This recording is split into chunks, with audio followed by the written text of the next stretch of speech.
They don't even know you exist. And if they do know you exist, it's because you did something wrong well before you picked up this radio. We're not talking about privacy codes. We're talking about the ability to not allow anybody else to understand what you are transmitting. It's like a three-dimensional web going on here. Holy crap. Team, not every cheap radio is made the same. And I have a ton. They're all unique and different. Some of them are GMRS only. Some of them are UHF and VHF. Some of them are unlocked. But there's one I want to show you that I just picked up a pair. They're a little unique. They got a different feature on these things that I'm pretty stoked about because it is integral to... Did I say that right? Whatever, man. It's built into the freaking radio.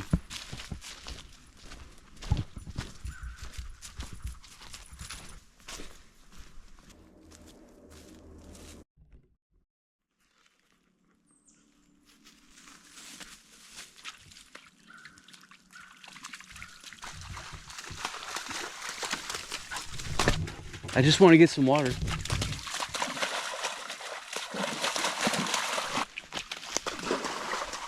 I feel like this should be deep enough to draw from. Oh yeah.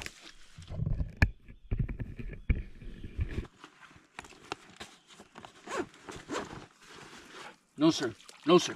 I said no. No, no, no.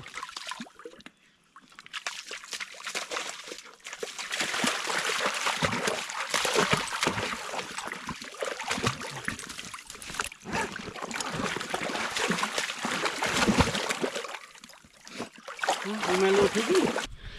Oh.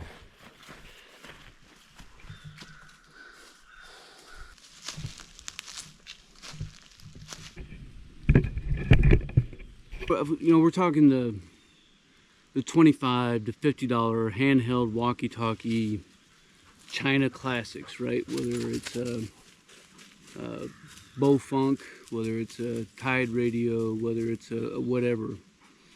They all perform basically the same functions. Most of them are UHF and VHF. In the bigger box stores, almost all the walkie-talkies that you're going to find are going to be either FRS or MERS. And then if you get online, you can find a ton that are, like I said, UHF and VHF, and GMRS radios as well. But there is a radio that I just picked up. It's a Tide radio, one of their versions. Not every version has the same feature or function. And it's this guy right here. It's H3. And I got some weird sitting in here I need to get rid of. There we go. Offset frequency 0. Now we should be able to talk back and forth, right? This is it. I got a code in this one too. 443695, 443695. Test 1 2 3, test 1 2 3. Volume's all the way up. Test 1 2 3. All privacy codes let you do is keep other people from talking to you. So this one has a privacy code entered in, which means that if you don't have that, you can't be heard on this radio. Check 1 2, check 1 2. Can't hear. Check 1 2, check 1 2, check 1 2, check. Check 1 2, check 1. We're not talking about privacy codes.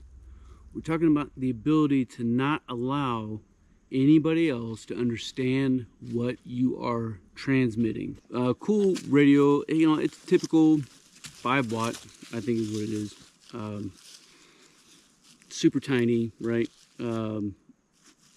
China classic, good for 90% of the population, but this one features something that this one doesn't. This particular Bofunk is probably my favorite of the Baofengs.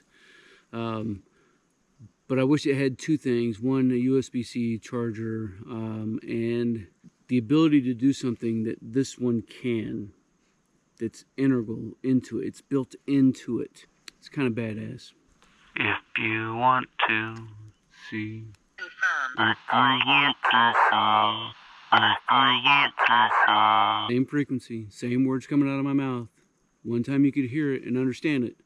The other time, it sounded like scrambled freaking eggs. It does. So it features a scramble function that is built into the software of the radio. You can buy scramblers to do the same thing, but this one happens to have it as part of the design. It's technically not encoding, but I'm not going to get into FCC crap, whatever.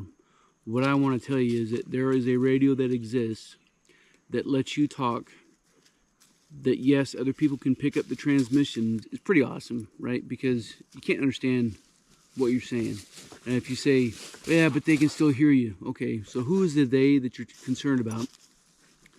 And why do they care about what you're transmitting? So look at where I'm at. Out here in the middle of the woods, right? This radio will reach about a mile in this direction. It will reach about half a mile in this direction, will reach a quarter mile in this direction, and will reach maybe 1.2 to 1.5 miles in this direction with this antenna. That's all that it's going to transmit. If you're 2 miles in any direction, you will never hear what is being transmitted on this radio. Same with this, although this one is a 10 watt. Will technically get you a little bit further, but not much. Like maybe an extra 25%. So who's in here that's listening? Nobody. Let's say you're out in the middle of a town. Who's listening? Well, the only people that are listening for pirate radio stations, right? It's a continuous broadcast that's happening, and it's happening for commercial reasons. Nobody's listening or paying attention to what's happening on even this radio. But if somebody was listening, and you're talking on this radio with the scramble function on, they're not going to know what you're going to say or what you're saying. So, well, they can find you. Okay, so who's the they that we're talking about? It's always this imaginary they, right?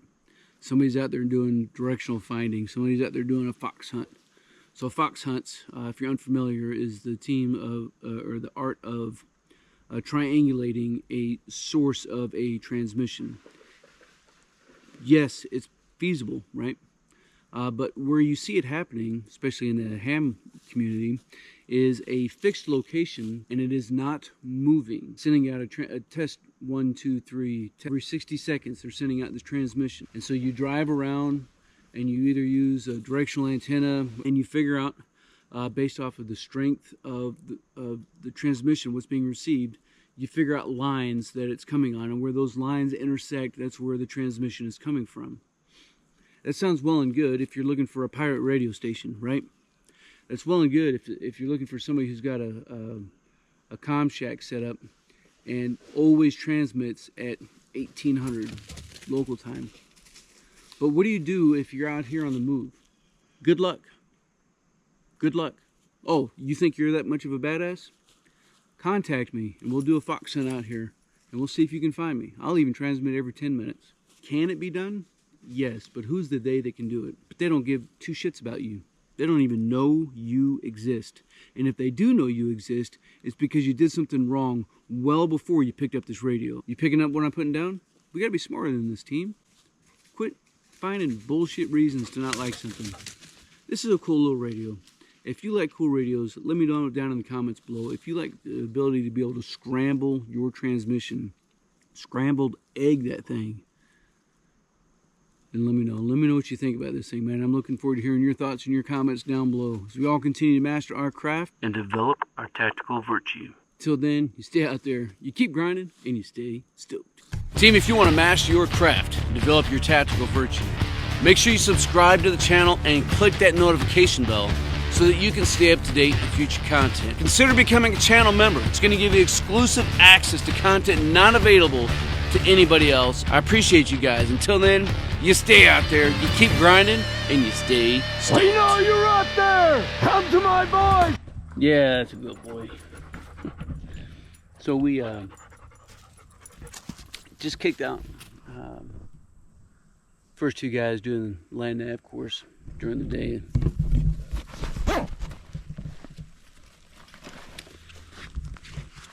I'm gonna let them move off a little bit, and then we're gonna go down to the end point. non-self-correcting land nav course. So if you've ever been in the Army, you're probably familiar with the term star course, and this is basically a miniature star course. And you know, land nav is just one of those things where when you first start to get into it, it's a difficult challenge, right? It's a lot of information in a short period of time, and it's not always the easiest to grasp and maintain confidence in all of the subtasks that there are for land navigation, right? Like knowing what the colors on the map are, right? That's easy, right? And then how do I read terrain features? That's a little bit harder. And then how do I plot points, and how do I determine distance and direction, and how do I preset a compass, and how do I do all these things? And then you make it to, okay, you've understood each one along the way, and then you get to the end, you're like, well, now I got to put all of this together. Well, shit, how do I plot a point, right? And so it can become intimidating, but that's kind of like what it is for almost everything, right? Like every task, every motor skill that you need to be proficient in is a challenge. The difference is going to be, do you have the intestinal fortitude, do you have the discipline to see it through? Because none of it is inherently hard. Like, it's not something that 90% of the population can't do. It's just that 90% of the population refuse to even try to do it, right? And today I got a guy out, and it's a challenge for him. And by the time it's done, he'll be where he needs to be. But it's a challenge. But he's out here and he's doing it. And I think it speaks volumes on his character. He's just a young man. So that's good stuff. I think it's a good challenge to remind ourselves and turn things back on ourselves, if you will. Do we have the intestinal fortitude? Do we have the discipline to get after the things that we know that we should be getting after? Or are we complacent in our life? Do we feel that we've already arrived and that everybody else is the one who needs to catch up to us? No matter where we're at, there's always something new to learn. There's always something to improve upon. Don't ever get satisfied, team. Appreciate you guys.